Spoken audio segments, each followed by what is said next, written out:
요한복음 1장 19절로 28절 말씀 함께 봉독하시겠습니다. 유대인들이 예루살렘에서 제사장들과 레위인들을 요한에게 보내어 내가 누구냐 물을 때에 요한의 증언이 이러하니라. 요한이 드러내어 말하고 숨기지 아니하니 드러내어 하는 말이 나는 그리스도가 아니라 한데 또 묻되 그러면 누구냐 내가 엘리야냐 이르되 나는 아니라. 또 묻되 내가 그 선지자냐 대답하되 아니라. 또 말하되 누구냐 우리를 보낸 이들에게 대답하게 하라. 너는 내게 대하여 무엇이라 하느냐. 이르되 나는 선지자 이사야의 말과 같이 주의 길을 곧게 하라고 광야에서 외치는 자의 소리로라 하니라. 그들은 바리새인들이 보낸 자라.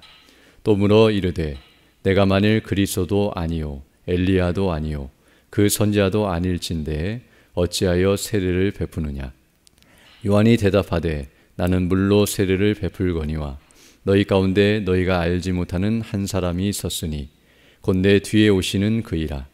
나는 그의 신발끈을 풀기도 감당하지 못하겠노라 하더라. 이 일은 요한이 세례 베풀던 곳 요단강 건너편 베다니에서 일어난 일이니라. 아멘. 오늘 읽은 본 말씀은 이제 세례 요한이 자신에 대하여 증거하고 있는 내용입니다. 오늘 본문 19절 보게 되면 이렇게 말씀하고 있는데요. 유대인들이 예루살렘에서 제사장들과 레위인들을 요한에게 보내어 내가 누구냐 물을 때에 요한의 증언이 이러하니라 라고 말씀해 주고 있습니다. 여기 보게 되면 예루살렘에서 유대인들, 여기 말한 유대인들은 뒤에서는 이제 바리새인이라고 말하고 있는데요. 바로 사내들인 공회에 공회원들이 모여서 이제 조사단을 파견하여 세례 요한에게 보내어 그가 누구인지를 묻고 있고 또 그것을 확인하고 있는 모습이 나타나고 있습니다. 우리가 아는 것처럼 당시 세례 요한은 많은 사람들에게 사랑과 존경을 받고 있었으며 또 사람들이 생각하기를 구약 성경에서 약속하신 바 오실 메시아 곧 그리스도가 아닌가라는 생각을 가지고 있었기 때문에 그것을 확인하기 위해 지금 이들을 파송했다고 말할 수 있을 것입니다. 즉 사람들은 어떤 의미에서는 세례 요한이 그리스도이기를 바라고 있었고 또 설령 그리스도가 아니라 할지라도 그리스도처럼 여기면서 관심과 주목을 하고 있었다는 사실을 우리가 알 수 있습니다. 그러나 오늘 본문 20절을 보게 되면 세례 요한은 자신이 누구인가를 분명히 밝히고 있는데요. 20절 보게 되면 요한이 드러내어 말하고 숨기지 아니하니 드러내 하는 말이 나는 그리스도가 아니라 라고 말씀해 주고 있습니다. 즉 요한은 사람들이 기대하는 것처럼 또 사람들이 생각하는 것처럼 자신은 그리스도가 아니다라고 분명하고 확신하게 그들에게 가르쳐 주고 있음을 알게 됩니다. 그러자 이제 21절 보게 되면 또 묻고 있는데요. 또 묻되 그러면 누구냐? 내가 엘리야냐? 아니 이르되 나는 아니라. 또 묻되 내가 그 선지자냐? 대답하되 아니다라고 분명하게 또 가르쳐주고 있습니다. 즉 그리스도가 아니라고 한다면 또 사람들은 어떤 의미에서 엘리야, 즉 승천한 그 엘리야가 다시 돌아왔다라고 생각하거나 또는 모세가 말했던 그 선지자, 나와 같은 선지자를 하나님께서 일으킬 것이라고 말했는데 바로 그 선지자가 아니냐라고 묻고 있음을 알게 됩니다. 여기 말하는 이 엘리야나 또 그 선지자는 어떤 의미에서는 그리스도를 가리키는 표현이기도 하지만 또는 그리스도와 밀접한 관계에 있는 사람 또는 그리스도와 버금가는 존재로 여기는 그런 사람들이라고 말할 수 있는데요.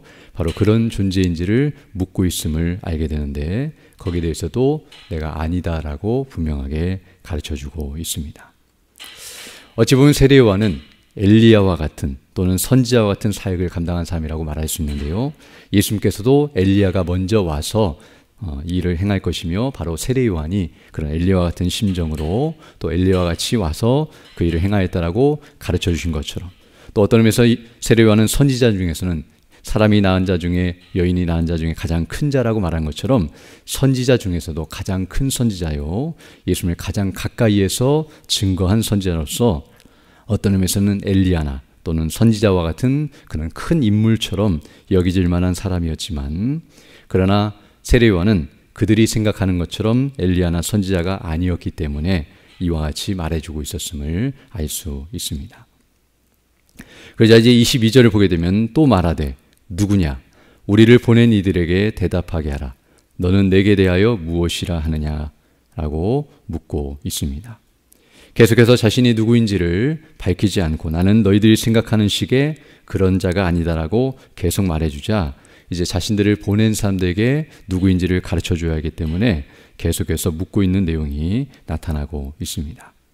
그러자 이제 분명하게 23절에서 말씀해주고 있는데요. 이르되 나는 선지자 이사야의 말과 같이 주의 길을 곧게 하라고 광야에서 외치는 자의 소리로라 하니라 라고 말씀해주고 있습니다. 즉 계속되는 질문에 대하여 이제 세례요한은 자신이 어떠한 존재인지 또 자신이 하는 역할과 사명이 무엇인지를 분명하게 말해주고 있는데요. 바로 이사야가 증거했던 것처럼 주의 길을 곧게 하라고 광야에서 외치는 자의 소리, 바로 메시아 그리스도를 보내실 것인데 그 메시아가 올 때에 그 앞서 바로 그 길을 곧게 하고 그 길을 예비하도록 보내는 자가 있음을 선포한 바 있는데요. 바로 그런 역할을 감당하러 보내심을 받은 자라고 분명하게 가르쳐주고 있습니다. 즉 오늘 여기 본문에서 말하는 이 내용, 주의 길을 곧게 하라고 광야에서 외치는 자의 소리라는 이 표현은 바로 자신이 그리스도는 아니지만 바로 그 그리스도를 증거하러 온 자다. 그리고 그 그리스도를 사람들 앞에 나타내고 소개하기 위해 보내심을 받은 자라는 것을 분명하게 가르쳐주고 있으며 또 이 말씀을 통해서 자신은 어떤 존재인가를 말해주고 있는데요. 특별히 여기 광야에서 외치는 자의 소리라라고 말함으로써 즉 소리에 불과한 즉 훌륭한 존재가 아니라 미천한 존재라는 사실 또한 말해주고 있습니다. 앞에서 말했던 엘리야나 또는 선지자와 같이 사람들로부터 존경을 받고 인정을 받을 만한 그런 훌륭한 사람이라기보다는 그저 외치는 소리에 불과하고 그리고 그리스도를 나타내기 위한 소리에 불과하다라고 자신을 낮추어 말하고 있음을 알 수 있습니다. 그러자 이제 더 이 말을 듣고서 또 다른 질문을 하고 있음을 보게 되는데요. 24절 보게 되면 그들은 바리새인들이 보낸 자라. 25절 또 물어 이르되 내가 만일 그리스도도 아니요 엘리야도 아니요 그 선지자도 아닐진데 어찌하여 세례를 베푸느냐라고 묻고 있습니다. 바로 이 질문이 바로 그들이 이곳에 온 진짜 목적이었는데요. 바로 이들은 세례요한이 누구인지 정말 알고자 온 것이 아니라 바로 세례요한이 하고 있는 이 일에 대해서 방해를 하고자 온 것이라는 것을 우리가 알 수 있습니다. 제가 앞서 말씀드린 것처럼 세례요한이 많은 사람들로부터 존경과 인정을 받고 있고 그의 권세와 세력이 높아지고 있고 인기를 유지하자 이제 오늘 본문에 말하는 바리새인들, 바로 사내들인 공회의 핵심 멤버들이었던 이 바리새인들이 자신들의 인기를 빼앗기고 또 자신들의 권세가 약화되는 것을 생각하면서 이 세례요한을 견제하고 또 그 일을 무산시키고자 그에 대해서 이와 같이 묻고 있다는 사실을 알 수 있습니다. 그리고 왜 이런 행위를 하고 있느냐, 즉 자신들에게 묻지도 않고 허락도 받지 않고 이런 일을 함부로 하는 것은 잘못된 일이라는 식으로 그 일을 무마시키거나 그를 저지하고자 하는 그런 악한 마음을 가지고 이들이 이 일을 시도하고 있다는 것을 우리에게 가르쳐주고 있습니다. 그러나 그러함에도 불구하고 세례요한은 계속해서 자신이 어떠한 존재인지 그리고 이 일을 왜 해야 하는지를 더 분명하게 가르쳐주고 있는데요. 25절로 26절로 28절을 보게 되면 이렇게 말씀하고 있습니다. 요한이 대답하되 나는 물로 세례를 베풀거니와 너희 가운데 너희가 알지 못하는 한 사람이 있었으니 곧 내 뒤에 오시는 그이라. 나는 그의 신발끈도 풀기도 감당하지 못하겠노라 하더라. 이런 요한이 세례 베풀던 곳 요단강 건너편 베다니에서 일어난 일이니라 라고 말씀해주고 있습니다. 즉 여기 오늘 본문에서 세례 요한은 오히려 이제는 그리스도가 누구신지를 분명하게 증거해주고 있으며 그리고 자신은 그분 앞에서 아무것도 아니라는 사실을 더 한번 강조하여 설명해주고 있습니다.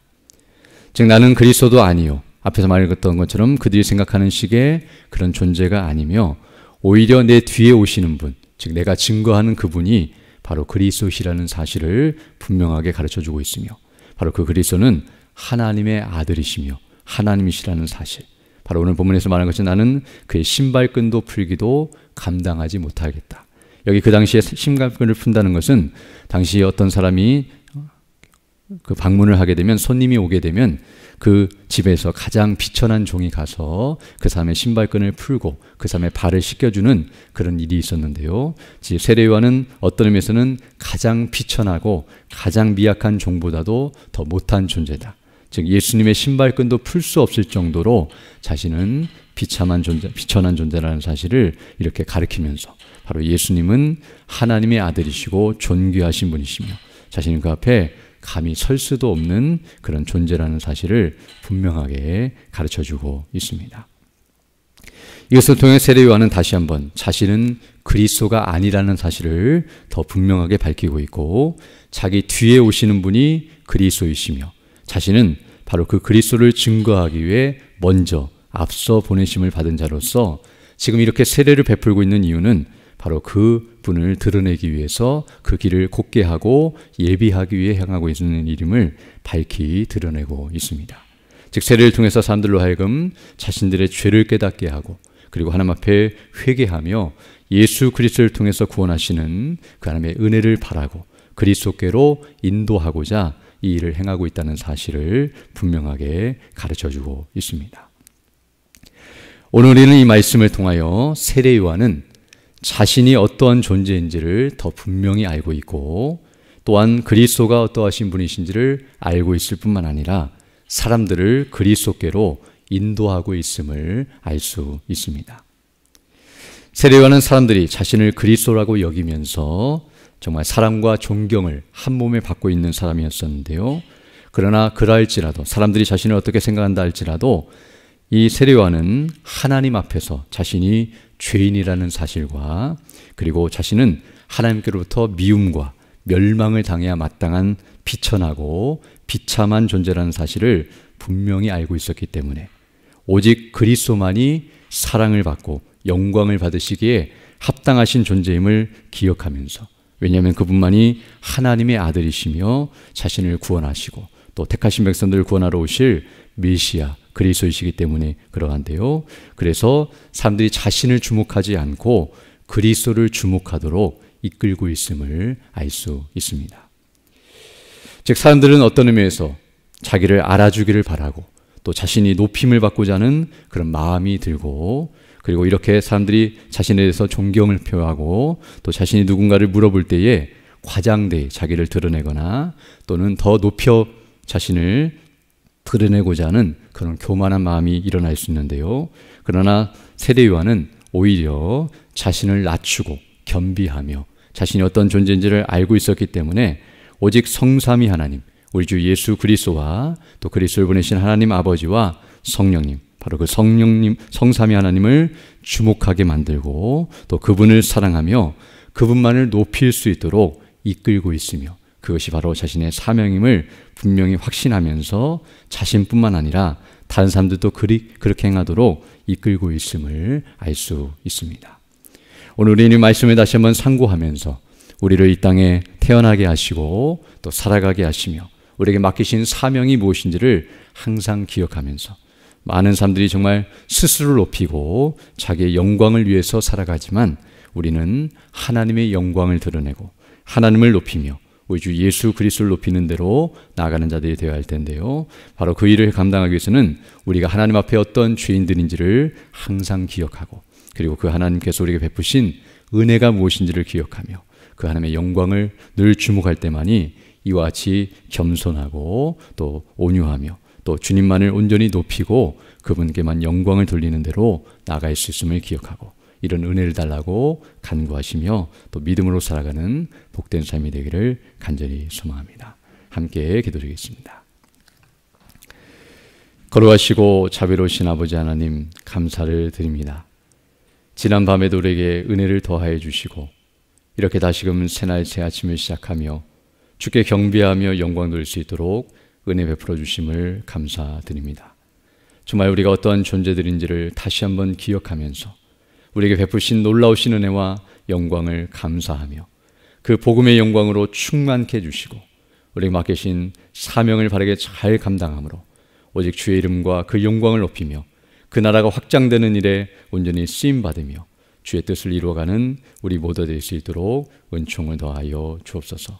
이 나라의 민족을 불쌍히 여겨주시고 긍휼히 여겨주셔서 정말 이 땅이 복음으로 하나 되는 역사가 있게 해주시고 주님 오실 그날까지 복음을 증거하는 이런 복된 사명을 잘 감당할 수 있도록 이 나라를 보존하시고 이끌어 주시며 그런 연장 속에서 이 나라가 통일이 될 수 있도록 인도하사 저 북녘 가운데서도 마음껏 찬양하며 예배하는 날이 속히 다가올 수 있도록 은혜를 덧입혀 주시고 우리 모든 하나님의 백성들이 깨어 기도하며 근신하며 주님 맡기신 사명을 잘 감당하며 나갈 수 있도록 은혜의 은혜를 더하여 주옵소서. 특별히 오늘부터 진행되는 대신방 가운데 은혜로 함께해 주셔서 우리 각 가정이 믿음 안에 견고하게 서게 하시고 하늘의 영광과 그래로 충만케 해주셔서 정말 주님 맡기신 사명을 잘 감당하며 믿음으로 나아가는 우리 모두가 될 수 있도록 은총을 더하여 주옵소서. 특별히 연약한 중에 있는 주 백성들 일일이 기억해 주시고 또 육신적으로 연약한 중에 있는 주 백성들을 은혜로 인도해 주셔서 치료해 주시고 회복해 주셔서 더 강건한 모습으로 주의 일에 힘쓰는 믿음의 사람들 다 될 수 있도록 은혜를 더하여 주옵소서. 이 시간 기도할 때 주의 성령께서 함께하사 믿음으로 주의 뜻을 간구하는 귀한 시간 되게 하시고 오늘도 주와 동행하는 복된 하나가 될 수 있도록 은총을 더하여 주옵소서. 우리 구주 예수님 이름으로 기도드립니다. 아멘. 하늘에 계신 우리 아버지, 아버지의 이름을 거룩하게 하시며 아버지의 나라가 오게 하시며 아버지의 뜻이 하늘에서와 같이 땅에서도 이루어지게 하소서. 오늘 우리에게 일용할 양식을 주시고 우리가 우리에게 잘못한 사람을 용서하여 준 것 같이 우리 죄를 용서하여 주시고 우리를 시험에 빠지지 않게 하시고 악에서 구하소서. 나라와 권능과 영광이 영원히 아버지의 것입니다. 아멘. 기도하시고 돌아가시기 바랍니다.